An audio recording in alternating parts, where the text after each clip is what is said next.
Okay, hi everybody. Hello, good morning. It's day 2 of CXC. We made it. Everything's going very well. I'm Caitlin McGurk. I'm the curator for comics and cartoon art here at the Billy Ireland Cartoon Library and Museum. How many of you are here for the first time? Awesome, welcome. This is very exciting. We're thrilled to be back for our first fully in-person show since before the pandemic. I want to just mention a couple of kind of general housekeeping things before we get started on the program. And this mic is a little bit hot, so I'm going to lower it. Do I sound okay? Everybody can hear me? Okay, so, whoop. There we go, there we go. Okay. So we're up here on the second floor of Sullivan Hall. If you need to use the restrooms, they're all on the second floor. They're through the double doors at the top of the stairs. Make a left, and you'll find the restrooms and drinking fountain on your right. The galleries are now open as of 10 a.m. So the museum galleries are located also on the second floor down this walkway against the windows through the museum door. The exhibits we have on display right now are our usual treasures exhibit, where you can see highlights from our collection. And the other two galleries have Celebrating Sparky, Charles M. Schulz and Peanuts. That's an exhibit celebrating Schulz's 100th birthday. And the other show is Still, Racism in America, a retrospective in cartoon art by Brumsick Brandon Jr. and Barbara Brandon Croft. And Barbara is one of our special guests for the show this week, so make sure you say hi to her when you see her around the festival. What else? We're giving tours that are restricted to an audience of 12 people per tour. The sign-up sheets are downstairs in the lobby. They're leaving pretty much every hour on the hour until 3 p.m. So make sure you get down there and sign up for one if you haven't been in the archive before.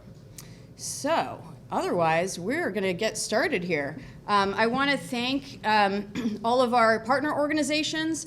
If you guys aren't familiar with how CXC is structured, it is kind of different than most comics festivals. We sort of based our plans for the show off of Angoulême out in Europe. And the concept of it is to be a citywide festival. So it's held at the Billy Ireland, it's held at the Wexner Center across the street, it's held at Columbus College of Art and Design, Columbus Museum of Art, and all these other places throughout the city, so that you guys can really see the fact that we live in a town that really celebrates and loves comics, and all of these different wonderful institutions participate. Lastly, I want to thank our sponsors, in particular the Greater Columbus Arts Council, the Ohio Arts Council, White Castle, and UBS. And I'm going to now move to a land statement. To date, The Ohio State University does not have an official land acknowledgement statement. In brief, this means that our university has yet to formally recognize the tremendous amount of territory and other forms of wealth that have been taken from Native Americans over the past several hundred years. However, there are faculty, staff, and students who are currently working to fill that gap. When this happens, and it is a when, not if, Ohio State's land acknowledgement will have 4 defining features. First, we will recognize the tribes who were forcibly removed from their historic homes in service to the founding of the state of Ohio. Here, we will acknowledge that territories taken from tribes such as the Delaware, Miami, Owebe, Peoria, Potawatomi, Seneca, Shawnee, and Wyandot were used to build Ohio State's 6 campuses. Second, we will recognize the tribes whose land was taken, often through brute force and lopsided treaties, and then sold to raise monies that contributed to the founding of the Ohio State University. Here, we will acknowledge that the Morrill Act of 1862 has a dark and bloody history that preceded the development of Ohio State and other land-grant universities. According to the land-grab university's report, our university benefited from land taken from no less than 108 tribes and bands who were located as close as Michigan and as far away as California. Third, we will make certain that the land acknowledgement focuses on the past, present, and future. That is, recognizing these past wrongdoings, identifying the present harm that continues to be visited upon Native Americans, and envisioning a future for Ohio State that includes engagement in ongoing dialogue and reparative activities that are associated with these injustices. Fourth and finally, we will work directly with tribal leaders to ensure that Ohio State's land acknowledgement accurately reflects the perspectives, values, and traditions of tribal communities. Of course, that means we will not put forward a statement until and unless our university is in direct talks with leaders of the tribes that I have mentioned here. Thank you. So I'm now going to turn it over to Ben Toll, who's going to be your host for the day. Ben, come join me on stage. On stage, on floor. Okay. All right, welcome everybody. It's great to be here for day 2. I'm very excited to kick off our programming for today. We've got some great stuff lined up, and we are going to start off with Trungles. Trung Le Nguyen is a Vietnamese-American comic book artist from Minnesota. He was born in a refugee camp in the Philippine province of Palawan. Trung's first original graphic novel, The Magic Fish, which you guys are here to hear about, was published in 2020 through Random House Graphic, an imprint of Penguin Random House. It won 2 Harvey Awards. Trung has also contributed work for DC Comics, Oni Press, Boom Studios, and Image Comics. So please, folks, welcome Trungles. Come on up. Thank you.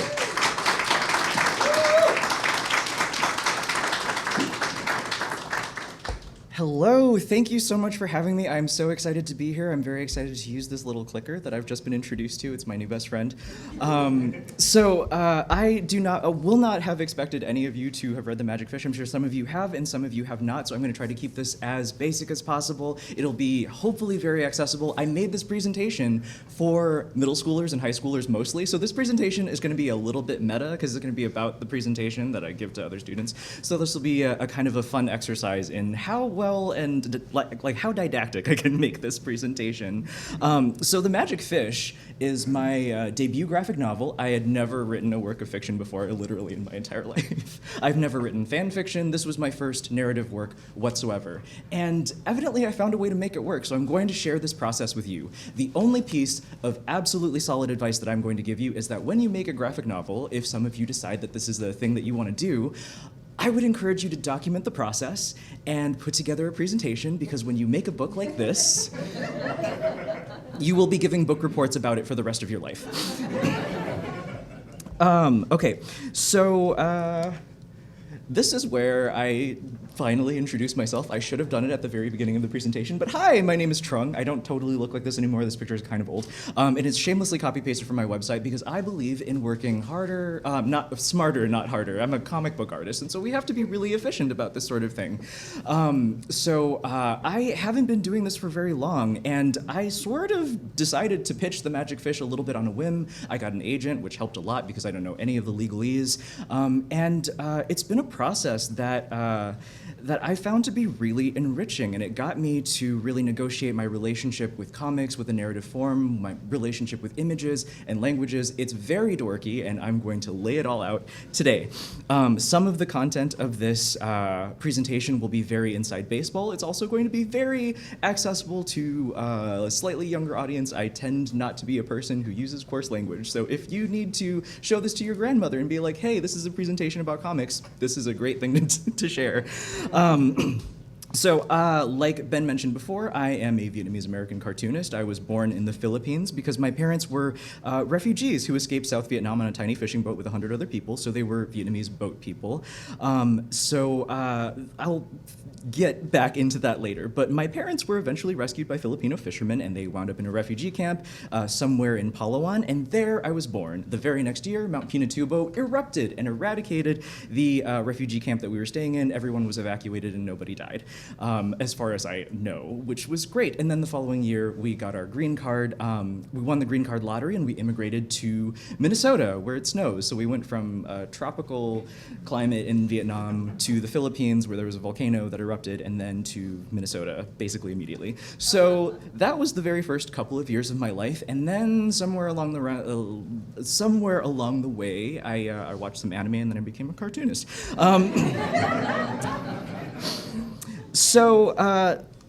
This is where I typically start to tell middle schoolers and high schoolers about the pitching process. A pitch document is something that I didn't know about before, and I had no idea how to put this together. At one point in the past, SPX put together, in collaboration, I believe with Nickelodeon, a presentation about how to put together a pitch document for an animated series. And I was there at this SPX, and I declined to go because I had no interest in animation whatsoever, and I really should have gone. Because when I asked my friends what to put together for a pitch document for a graphic novel, none of them had any idea, but they knew how to put together a pitch document for an animated show, so they gave me their resources, and I took down the notes. I was like the kid who didn't show up to class and was like, can I borrow your notes? And I found that this actually kind of worked for me. It has a lot of the same elements. A pitch document is just a book report for a book that doesn't exist yet. which is fun. You're Benjamin buttoning a book. It's fantastic. So the purpose of this, the purpose of this pitch was to give editors a notion of the way in which I work. I recognize that my style is a little bit unusual, and so I didn't think that it would be appropriate for Cape Comics for the most part. I managed my expectations appropriately, and so I never really approached DC or anything. But I was like, if I want to tell a long, weird story for meandering intellectual types, like maybe I've got something. And so I put together this document. With all the information about the way that the story was going to unfold, because I needed the editors to understand that I had a beginning, a middle, and an end, that I wasn't just an idea guy, that I had a sense of direction, I had a place to go when it came to putting together the story, and I had a very intentional sense of art direction as well, because I come from a very specific iconographic background. So the pitch document consists of little images, which I was very excited to do because I always used to draw tons of little images in my notes anyway in school, and it annoyed all of my teachers. And now I got to do it professionally, which felt like a win. And so I had to put together a very long outline of all of the different story beats, the ways that the characters were going to grow, and how they were going to develop in their relationships with one another. I put together some of the thematic elements for the Magic Fish. One thing that I didn't realize is that when you are making a work of fiction, and this is a rookie mistake because I am not someone who has ever written a work of fiction before this project, is that the idea that you pitch, no matter how well you plan it out, the shape of your story is going to end up a little bit different than you intended, and that's kind of okay. That's sort of the beauty of it, but I'm also a little bit of a control freak, so it freaked me out a little bit. So I put together this document, and while I was doing it, I was pitching it also to different agents because I wanted representation. I don't know publishing as an industry very well, and so I wanted to make sure that I could collaborate with someone on the business end of things so that I could focus on the creative end of things. As a graphic novelist, as a cartoonist, a lot of us are pretty aware that we end up doing the whole thing. The whole kit and caboodle is all ours to make the project what we will, and that can be really exciting, but also it's an overwhelming amount of work. In the pitch document, I originally intended for this story to be told in black and white because I grew up reading a lot of manga and a lot of reprints of Sunday comic strips. I love stories in black and white. I love the stark contrast. I love being able to play with textures. This was a visual direction that I wanted to go because my field of study when I was in college was ephemera from the turn of the century. I studied children's book illustration and illustrations for advertisement. And so all of my work looks kind of like that. I'm essentially grave robbing art styles is what I'm doing. And so this was in my pitch document. I was very excited about it, but they were like, we, being a new imprint, Random House Graphic, who eventually bought my book, we want to make use of full color printing because that sells really well. And I was like, I don't care about that, but I couldn't say that out loud to my editors.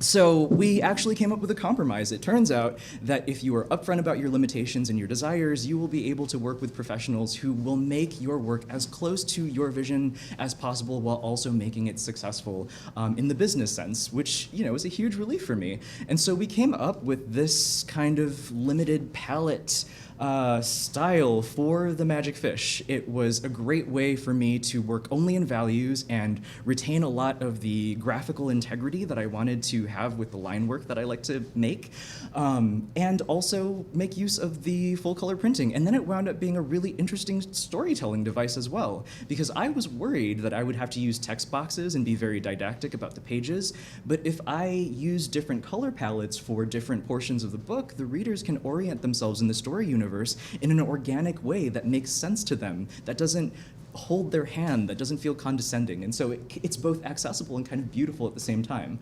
I wound up choosing pretty close to primary colors because I didn't want any colorblind folks to have any trouble accessing that part of the storytelling structure. It was a little disappointing to discover that the Kindle edition is in black and white, and I was like, I would have made different choices if I knew that was going to happen. But fortunately, ebooks are a very small portion of book sales, so that's not something that I super had to worry about. So this is probably the most important thing that I can impart to you. I am someone who thought that I was a visual learner because I'm a cartoonist. I draw pictures, I love illustrations, I love compositions, I like thinking about iconography. But the scriptwriting part was actually the most challenging part for me. I had to learn how to do it from scratch, and my process was essentially to go and email comic writers that I admired to be like, hey, can you send me a sample of your work? I really want to do this thing. And I figured it was a small ask because I wasn't asking them to do extra work. I was like, hey, can you give me a little snippet of work that you've already done? And comic writers are really generous people who are like, hey, if you have any questions, like, please let me know. And I was like, wow, this is amazing. This is a wonderfully humbling experience. And so I got a lot of wonderful resources from creatives that I admired. And they gave me their scripts, and I looked through them, and I was all excited, and I was like, I'm finally gonna learn how to do this. And all of their scripts were formatted completely differently. Oh. And I'm someone who loves structure. I like to be, I like scaffolding. I like a roadmap. I don't like to be told what to do, but I do really like being able to compare my progress to where other people kind of find themselves who have done this before. I like precedent. And so that was very frustrating for me, but also it eventually became something that I came to terms with. I found it very freeing that comic books are something that you can really, in terms of process, make up along as you go. If you run into trouble, there are resources for you. There are comic book artists who have published books, who have given lectures, who are willing to share their processes for you, and you can pour through them and figure out what works for you and cherry pick whatever it is that you want. It's amazing. You're making a little mech of like comic art that you can put together that works exclusively for you, and I find that to be really freeing. Also, because I'd never written a work of fiction before, I wrote a lot of like how to write a story and how to put together character arcs that will make sense, and it was the most incredibly boring thing I've ever done in my life. And I'm sure that it could be very helpful, but it wasn't something that I found to be especially helpful. And so I kind of leaned on a process of writing that I already knew how to do. And in my case, it was essay writing. I cheated a little bit. If you've read The Magic Fish, you will notice, I'm not sure if you've noticed, but I'm going to tell you now so that it doesn't look like I'm lying to you. The Magic Fish is structured like an essay. It starts with a thesis statement, there are 3 supporting arguments, and then it turns the thesis statement over at the end again. There are emotional arcs attached to it, but this was the story structure, this was the narrative structure that I knew how to write, and so that's just what I leaned on. I'm excited to learn new things, but this being my very first graphic novel, I didn't feel compelled to be, risky. So I went with what I knew, and it turned out much better than I thought. So I did not go to art school. I went to this place, Hamlin University in St. Paul, because I wanted to make sure that I got a job that I could explain to my parents. Since my parents are new immigrants, they're very supportive of me, by the way. Like I don't quite have the same like strict immigrant parent story that a lot of my friends and colleagues have who come from a similar background as me. My parents were like, you should do whatever it is that you want. We have gone through so much horrible stuff in our lives. Our traumas are evident everywhere that we go. We want you to be able to chill. And if you can't do that, then our struggle will not have been worth it. And I find that to be so admirable. I love my parents. But there were a lot of things that they just didn't understand about the way that I navigated the world. I'm someone who's always been interested in images and iconography. I latched onto these things because my parents and I learned English alongside each other. We didn't have the same vocabulary to talk about things. So at home, we spoke something that linguists sometimes occasionally refer to as a hybrid language. There are a bunch of other names for it, but this is not my pony's not my pasture. It's not like an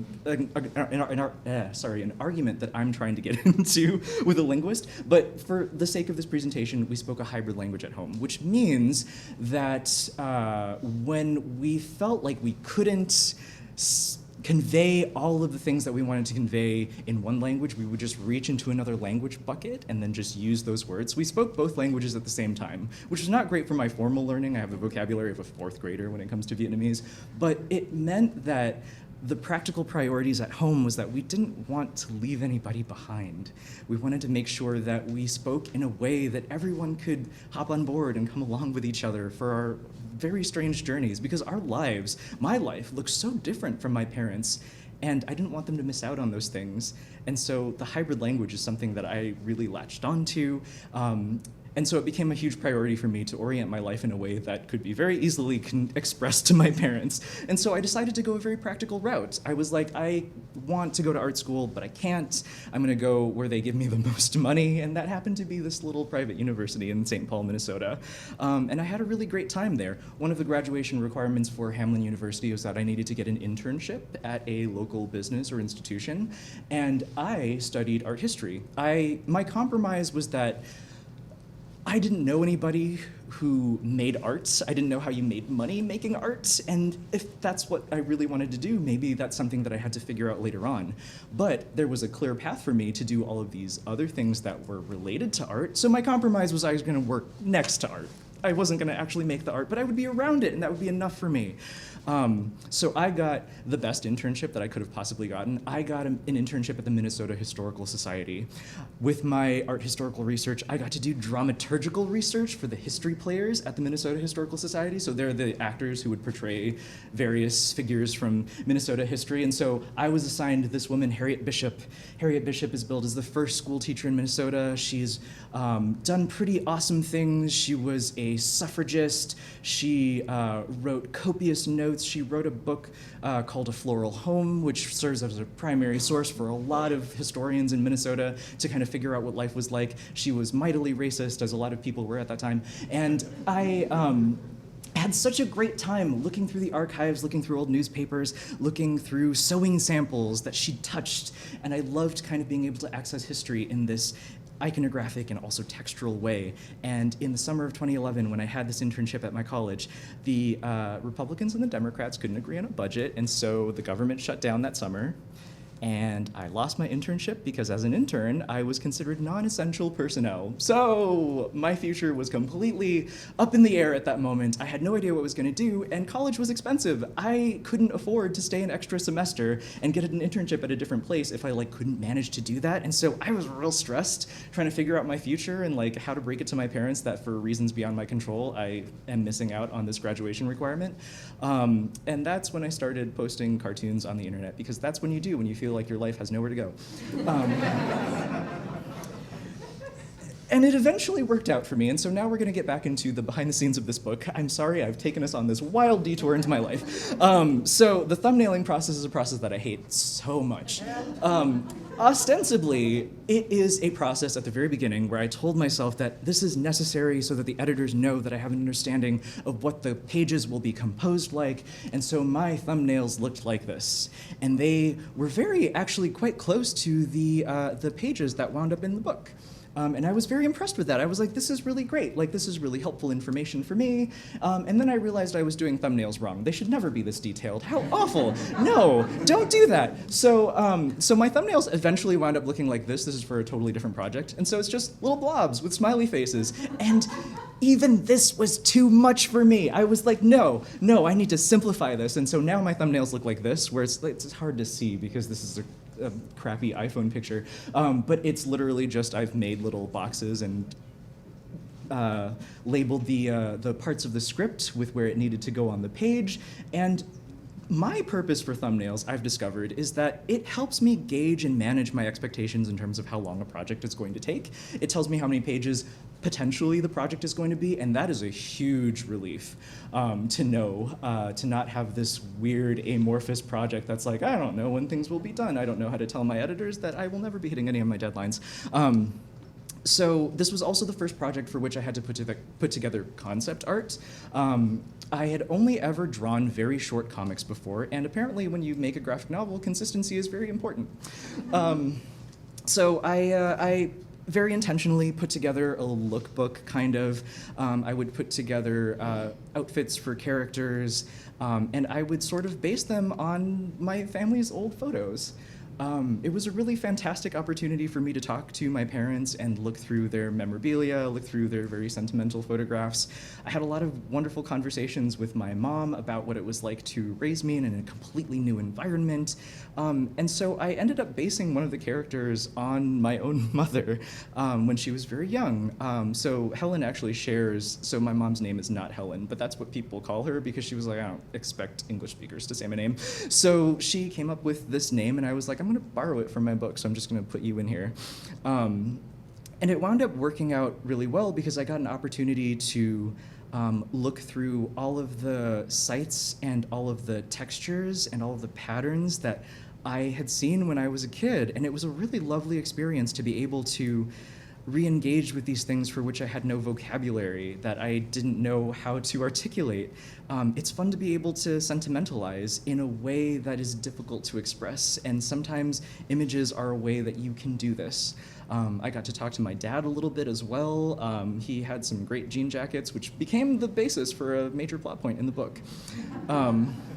The textures in the environment are also kind of all based on real places and real things that I remembered growing up as well. So patterns on the couch, the wallpaper, that sort of thing. Those were all things that I felt were really important to kind of include in order to give a sense of the kind of the vibes that that my childhood sort of had. Now, The Magic Fish is not a memoir. I decided that memory is imperfect, and I was not confident in telling other people's story, and because everybody's lives intersect with other people, I did not feel confident enough in my skills as a storyteller to go with a memoir right off the bat. And so I decided to delve into the realm of fiction, and I find that to be actually quite comforting. So a lot more of the visual research for The Magic Fish wound up being in terms of figuring out what the environments looked like as well.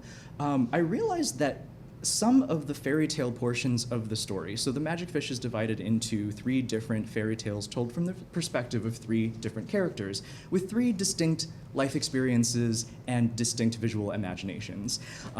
And in trying to figure out what that would look like, I discovered some things that I didn't know that I was looking for. For example, for the Vietnamese Cinderella portion of The Magic Fish, I was trying to tell a story that ostensibly took place in ancient Vietnam, and I had no idea what that looked like. I realized in doing my research, in talking to librarians and in talking to people who knew a lot more, who had more robust resources than me, that Vietnam has gone through a lot of changes and a lot of transitions over its history. It was occupied by many different forces, China for hundreds of years, and then a series of other places. It was occupied by France for a long time, and that is evident in the way that we write our language and the way that we borrow a lot of terms from the French language. It was occupied by Japan for less than a year for some reason, and nobody talks about that because it was a blip.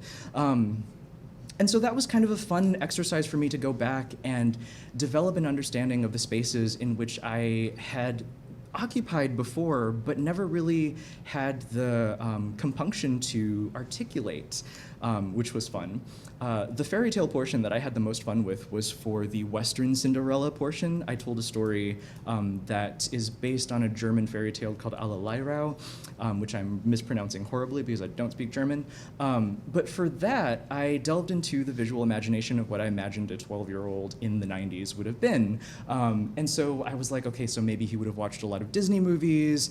What is it about Disney movies that compels you to imagine princesses in this specific way? And in delving into this, I was like, oh, it turns out that princess dresses look in this particular way because in the 1950s, Disney put out Cinderella and Sleeping Beauty within the same decade. This was after the Second World War, and the reason why the dresses were so huge was because during the World Wars, austerity measures were put into place that restricted the use of fabrics, and then after the wars were over and the austerity measures were lifted, designers were suddenly like, I'm gonna use all of the fabrics again. And so dresses got huge. So you got dresses like this Givenchy dress from Sabrina that Audrey Hepburn is wearing. And so that silhouette became an iconographic shorthand for a princess, which in the American popular imagination is very attractive to children because it expresses this sentiment of unearned specialness, which is very appealing. But I had a lot of fun kind of delving into it and playing with the patterns and playing with all of these different visual elements and unearthing things that I had always taken for granted. These were all things that I loved growing up as well, and I never understood why things looked the way that they did and why we convey things this way. I got to do the same thing for Helen's visual imagination. When the mother character tells her story, I was like, okay, so I'm going to think about all of the things. And I asked my mother what kind of things she saw, like what sort of media she saw. Growing up, I got an opportunity to ask her about what she liked. And imagine talking to your parents about their favorite movies or like what their fan fiction would have looked like if they wrote it, or like, it's an incredible experience. It humanizes them in a way that I didn't think to even access before. And what I learned from her was that she watched a lot of 80s movies because she was an adult in the 80s, and she watched a lot of Hong Kong wuxia films and a lot of Chinese fantasy films. And so the Little Mermaid portion of the story deviated wildly from Hans Christian Andersen's iteration of The Little Mermaid aesthetically, because I wanted it to embody the visual imagination of a woman who did not grow up with the same visual access to the same stories that I did. So that was a whole load of fun. I got to make up a lot of different fantasy sequences. I got to look up old screen caps from movies that I remember seeing when I was way too young for them with my parents. I loved in particular Sui Hark's movies. A Chinese Ghost Story was a huge influence on this portion of The Magic Fish. And I inserted a bunch of references to my favorite illustrators. Edmund Duloc was a person that I studied for turn-of-the-century illustration, and the ways that he illustrated these worlds was something that stayed with me for a very long time, and something that I keep returning to, and so I'd make little references to him. I was also able to go in and understand that The Little Mermaid is a story that has gone through many previous iterations. It is not the source material for this particular story. It's existed as other things before. Previously, it was a ballet called Ondini, and the principal ballerina for that ballet that we know is Dame Margot Fontaine. And Dame Margot Fontaine was this incredible dancer. She was the principal ballerina for her company, and I based the Little Mermaid's dresses off of her as well, and I put this poster in the book because I was like, I might as well just put all of the things that I love in this book. When I started kind of pulling on the threads of the culture in which I had only sort of accessed sideways, I got to really take a look at all of the things that helped it manifest in the way that it does, and it gave me an appreciation for the ways that people like to tell stories, and also for the ways that people assume that people's imaginations look like their own. The most challenging part for me was the Vietnamese Cinderella, because I, like I said before, had no idea what ancient Vietnam looked like. What I didn't know that I was looking for was that I was trying to find like an essential national story for this culture that I'm ostensibly from but had no access to.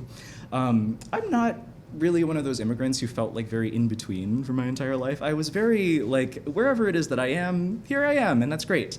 But this was sort of an eye-opening experience for me, because I realized that during conversations about own voices, during conversations about what stories marginalized people are able to tell, I realized that there was a little bit of a trap in that discourse, where marginalized people are not obligated to tell our own stories all the time. We are not tasked with this special responsibility to educate you about our experiences.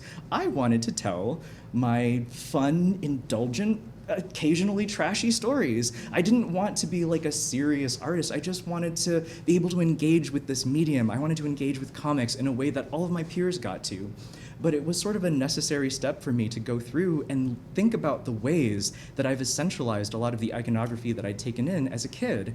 And this part of the process was where that became incredibly evident, that Vietnam had been occupied by all of these other forces, and that all of the things in the culture came from other places, and that the nation had acculturated to the forces that had colonized it. And so a lot of the fashion that I wound up going with was French. I discovered that it would be a really nice way for me to think about what the country looked like when my grandmother knew it. And so I asked her questions about what she saw and what she liked, and the political implications of the clothes that people wore, and where that positioned them in society, and why the architecture looked the way that it does, because Vietnam looks a little bit like New Orleans because the same people colonized it for a little bit.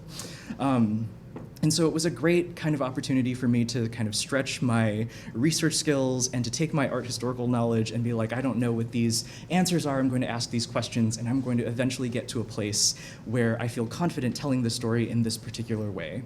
I think a lot of that is really well embodied by this dress you see on the right-hand side here. In Vietnamese, it's called an áo dài. and it's literally just a long shirt. The garment has a pretty long history being something that was kind of Cantonese Chinese court clothing. It was unisex, everybody wore it. It's still a unisex outfit, but the cut is a little bit different between men and women now, because in the 1930s, after France had occupied Vietnam for a long time, a part of the visual aesthetic of upper-class Vietnamese people was to take on French affectation. And so the outfit was cinched at the waist in a way that was popular in the 1930s. Coco Chanel was working at this time as well. And so the cut of the ao dai wound up actually being French from the top to the waist, and then the rest of it retained its heritage from other places. And that was incredibly informative for me. I realized that there are a lot of ways in which cultures interact with one another that I just fully didn't appreciate, and we can access the ways that we do this as a culture through being intentional with our visual storytelling, through comics of all things. So while I was kind of putting all of this stuff together and kind of talking with my parents, I realized that comics are also a hybrid language. When I talk about comics with middle schoolers and with high schoolers, with parents and educators who are a little reluctant to think about comics as real literature, I have to describe to them the difference between an illustrated book and a comic book. And there are no hard and fast rules. I can't tell you what to do. You can do whatever you want. But for the layperson, I like to lay it out like this. An illustrated book is a book with images and with words, and the words are the text and the images act as a supplement to the text. The illustrations, the illustrator, completely interchangeable. You can plug that writer in with a different illustrator and it would be the same text, just with different decor. It provides a little bit of additional context, and so children's books, in the way that they're told, have a stronger relationship to comics than to like a middle grade book with spot illustrations in it. But for the most part, the words and the pictures are separate. A comic book is like a handwritten book. The words are a part of the text. The orthography of a comic book is something that's dynamically negotiated between the reader and the writer. So if you are reading a comic book and you don't know how to read it at first, you just look for patterns. It's different for every creator. And being able to develop that unique relationship with a text, with another person, is absolutely incredible. Comics are a hybrid language. It takes two disparate modes of communication and puts them together. And it's accessible, and it helps people renegotiate their relationships with literature and with reading. If you're a reluctant reader and you pick up a comic book, you fall back into the habit of turning pages, of reading stories, of caring about things that you never knew before. Comics are necessarily a medium that's about compassion. You take these disparate elements and you put them together because you don't want to leave anyone behind. So thank you so much for listening. Comics are amazing. Thank you so much for being here.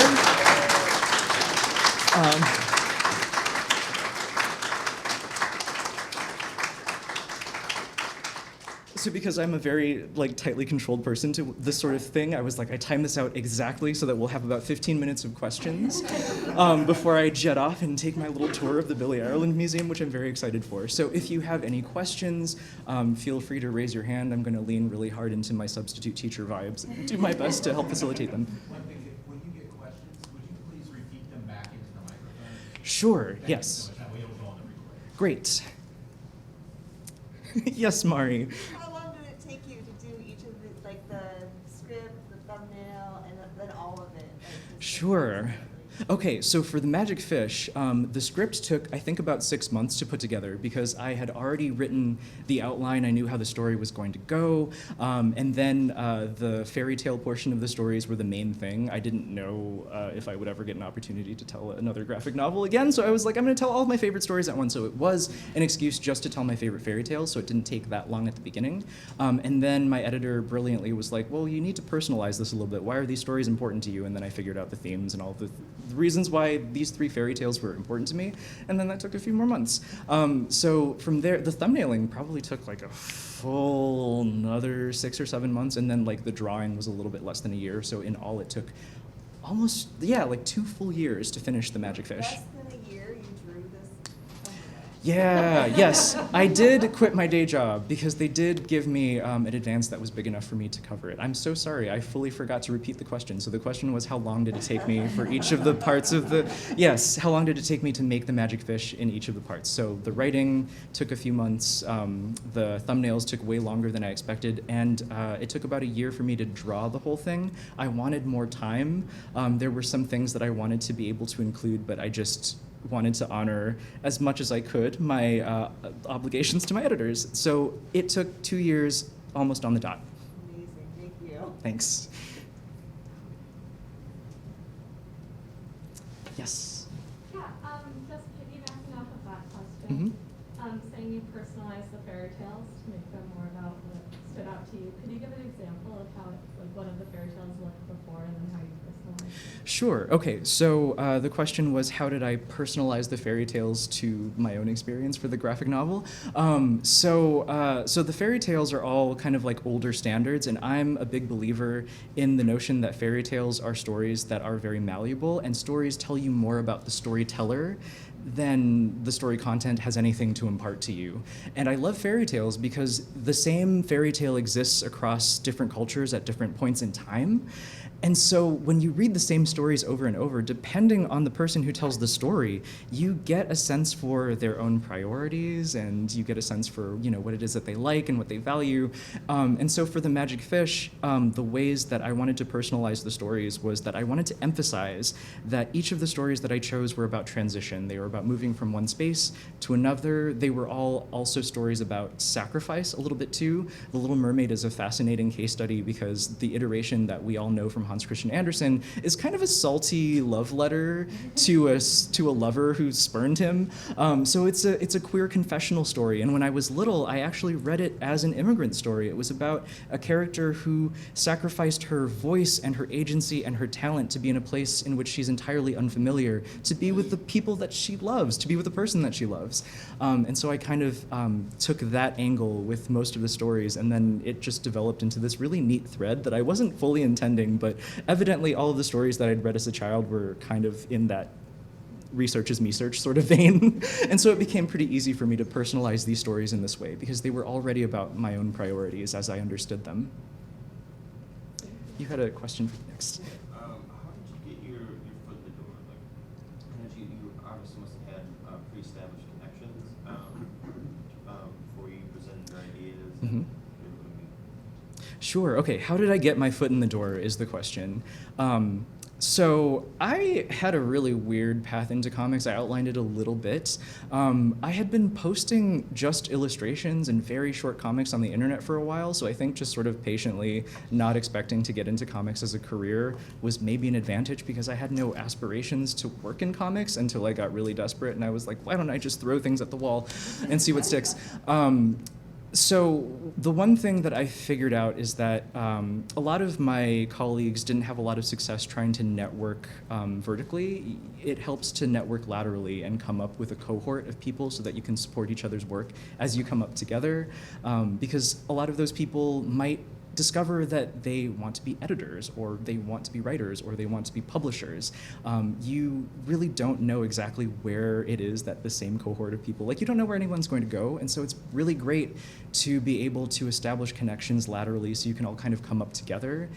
It helps you develop a sense for what a professional rapport is going to look like and how to navigate that with people that you trust and care about. And that way you have a support network when you start navigating industries that are not familiar to you, because the industries change so much. Like, I think the way that I put together my pitch document just a couple of years ago for the Magic Fish is not the same way that people are doing it now. And so I don't know how many of the particulars are going to be precisely what it is that you need to hear, but in general, networking laterally and supporting folks who are coming up at the same time as you has been, I think, the most helpful thing for me in terms of getting my foot in the door. Building a portfolio and getting representation was also an incredibly huge step. Not going to art school was a huge chip on my shoulder for a long time, but coming out of it with a really intentional portfolio and a strong sense of voice and identity was something that was really helpful in getting an agent to say, hey, I know what your deal is and I know how to articulate your priorities to an editor. Yeah. So I hope that that was helpful. It's very like amorphous, kind of esoteric question, but yeah, I hope that was helpful. Yes. You spoke a couple times at the beginning of your presentation about how you hadn't done a work of fiction before. And I'm curious about like some examples of maybe like difficulties in that transition, either narratively in your writing or in your actual illustrative style. Like was that like a difficult transition for you, or is it just like, oh, this is something new? Okay. And it's sort of a complex question. Sure. No. So let me see if I can get the gist of this question.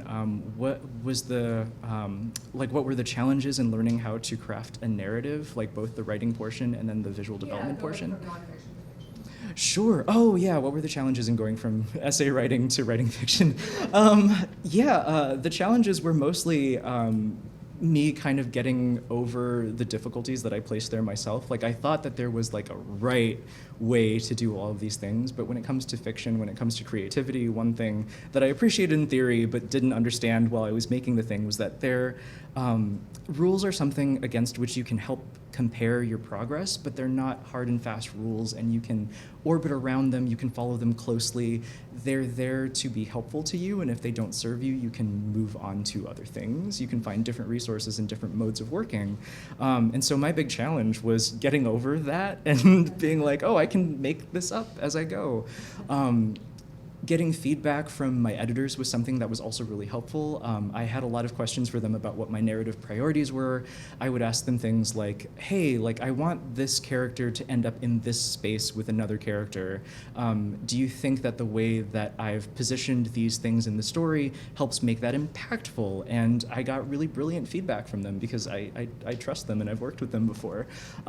So I think it was a combination of getting over the hump that there's a right way to do things, and then asking for help from people who are really invested in making my story something that I could be proud of. Yes? Were there any, I guess, deleted scenes that were in your initial idea for the story that you didn't end up being able to? Oh my gosh, yes.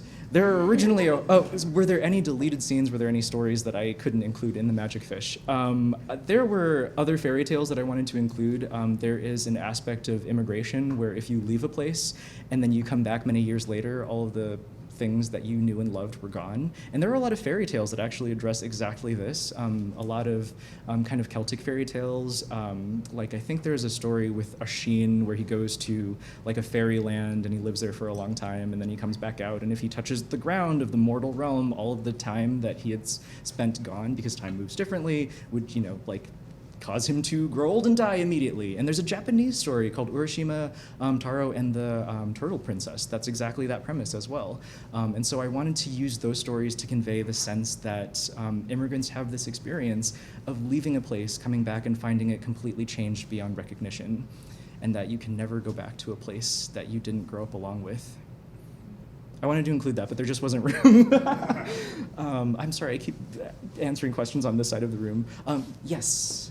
I definitely applaud your effort to present your process here with everyone, because I believe it will encourage more people to seek this path, which you described nicely, a shared journey. Mm-hmm. You did not do this alone.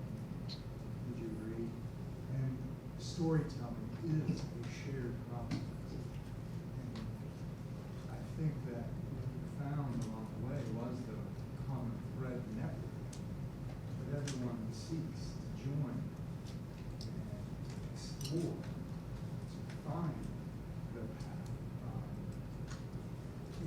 All kinds of exploration or inquisitive kinds of projects, desires to share with the rest of the world. Right? And where you get the urge to do this is deep. Everyone wants to be a storyteller. What you've done is help us learn how to do this. Thank you very much. Yeah, thank you so much for that. So the gist of that was that yes, I do agree that storytelling is a communal process. It's sort of a group effort. It tells you more about the members of your community. I strongly believe that, the stories that we tell are not the most important thing. It's the connections that we make with each other and what we try to impart and convey with each other. So yes, I definitely agree. Thank you so much for that. Yes. Yeah, this kind of dovetails with that last comment. At the end of your talk, you described the process of reading and writing a comic as being shared, right, Mhm. negotiated. And, so actively teaching the reader to read while you're going along.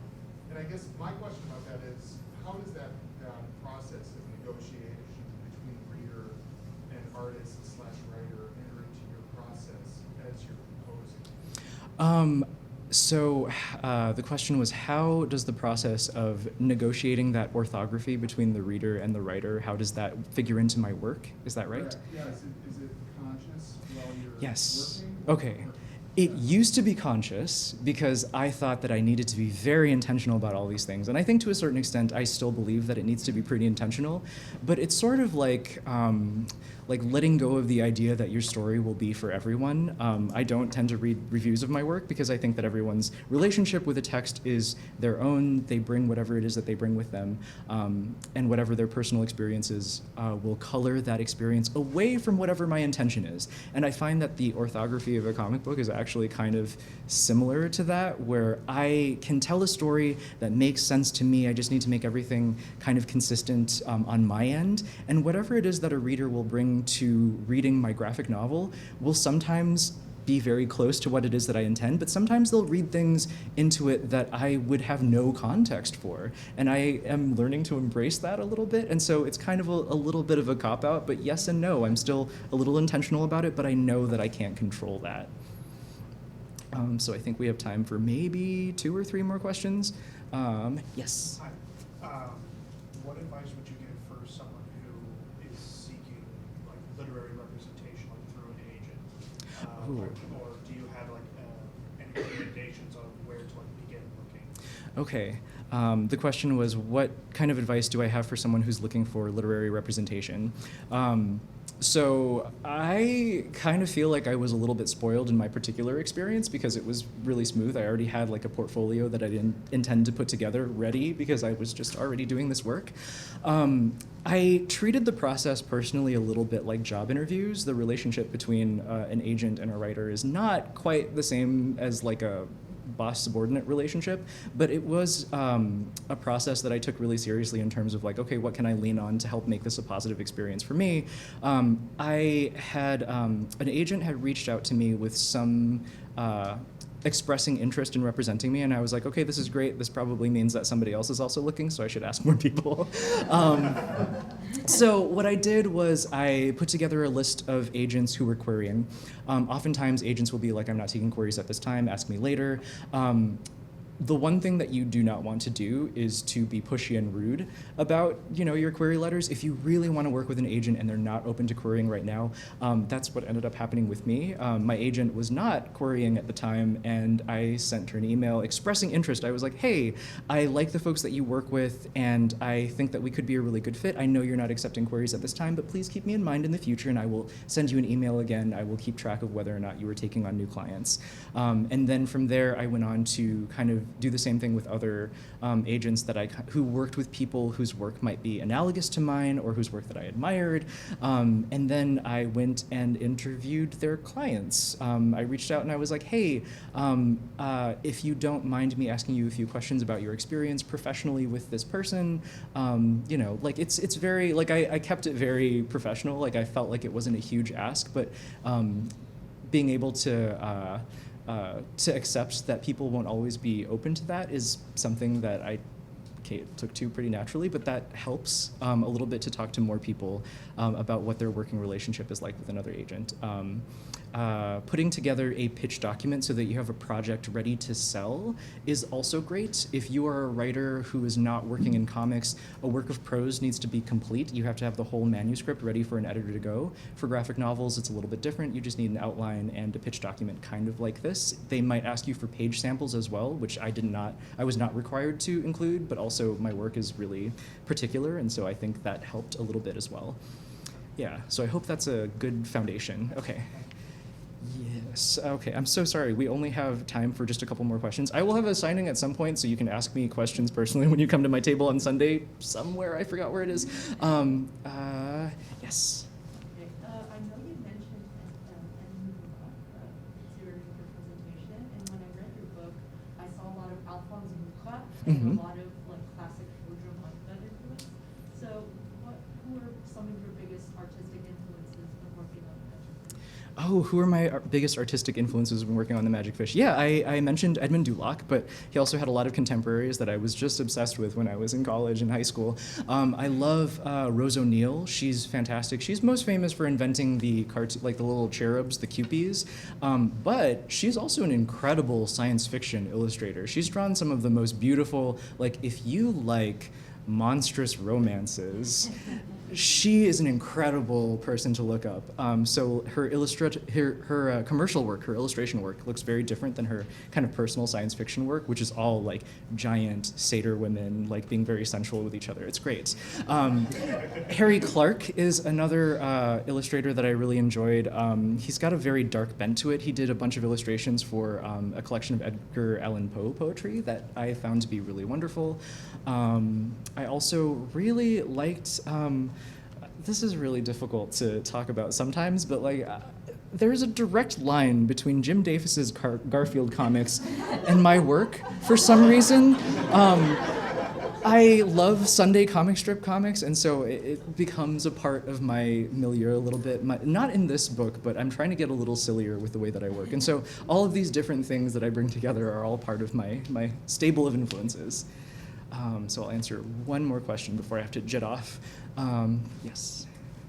I'm wondering if you think that storytelling is particularly significant to immigrant, diasporic, or other minority communities. Is storytelling particularly important to diasporic minority populations? I mean, I think yes, because so much of the stories that my parents told me were not things that I could find in libraries. My parents are sort of unique in that they're very eager to talk about their experiences. They're quite young parents as well. Like my mother is only like in her 50s right now, and so we have a lot of we hang out and we chat. And my parents are very cavalier about talking about really traumatic things. Like I grew like they have like a strange sense of scale for what trauma is, and so and because they've experienced so much, it's all sort of flattened for them, and so they'll bring up some really bizarre things at the dinner table and just have like a very chipper attitude about it, but it'll be like this harrowing story about how somebody got tortured to death that they knew. And so this kind of like facilitating a relationship with our past and trying to unearth the ways that we relate to each other and the ways that my parents tried to connect to me. In that way, I think storytelling in informal spaces, like that kind of like campfire across the dinner table sort of thing, has always been really important to me. I don't know, I'm sure that there's research on it, but I haven't read into it because that's not something I've had a lot of time for because comics takes up so much time. But I'm sure that, yeah, that storytelling and the passing on of tradition or the negotiating of the space in which you find yourself against where you want to be culturally is really important. And I think for diasporic communities, being able to connect with each other over it in the absence of a narrative in the broader culture where we can find ourselves, that becomes a really important part of how we understand ourselves. Thank you. Yes, we gotta wrap it up because I have hit 11 o'clock exactly. Yes. Thank you so much for being here. Your questions were really wonderful, and I hope you enjoy the rest of it. I will be around.